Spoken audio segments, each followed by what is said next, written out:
Mendengkur atau mengorok jangan diremehkan. Mengorok adalah henti napas beberapa detik saat tidur. Mengorok atau mendengkur merupakan tanda sebuah penyakit, bukan karena gangguan tidur. Terjadi ketika saluran napas menyempit pada saat tidur, tersumbat, tercekik saat tidur, terbangun, dan tidur lagi. Akibat terbangun singkat ini menyebabkan organ tubuh tidak istirahat, seperti jantung, pencernaan, sistem hormonal, dan sistem saraf simpatis. Ini yang menyebabkan gangguan metabolik, membuat gemuk, menimbulkan penyakit diabetes, hipertensi, penyakit jantung, stroke, dan gangguan memori. Apabila mendengkur disertai dengan gejala sering terbangun karena sulit bernapas atau merasa lelah di pagi hari, mengantuk di pagi hari, sakit kepala, dan terbangun dengan mulut yang kering, itu artinya napas berhenti sejenak. Setiap napas yang berhenti, tubuh mengalami stres karena kekurangan oksigen yang dapat memicu tekanan darah menjadi tinggi, detak jantung yang tidak teratur karena jantung stres panjang malam, dan dalam jangka panjang dapat meningkatkan resiko penyakit diabetes, hipertensi, serangan jantung, dan stroke. Penyebab terjadinya mengorok yaitu 1. Relaksasi otot yang berlebihan saat tidur, terlalu capek ataupun kelelahan, tidurnya terlalu pulas, konsumsi alkohol ataupun pengaruh obat penenang. 2. Kelebihan berat badan ataupun kegemukan atau banyak lemak di leher. Yang ketiga, sumbatan saluran napas atau hidung tersumbat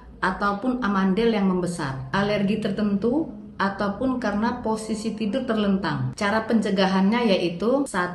Perubahan gaya hidup seperti menurunkan berat badan. Kedua, tidak merokok. Yang ketiga, hindari teh, kopi, ataupun alkohol sebelum tidur. Yang keempat, pola makan teratur. Yang kelima, olahraga yang rutin. Yang keenam, istirahat yang cukup dengan mematikan HP, komputer, ataupun televisi 1 jam sebelum tidur. Yang ketujuh, posisi tidur miring. 8. Kelola stres. Salam sehat, semoga bermanfaat.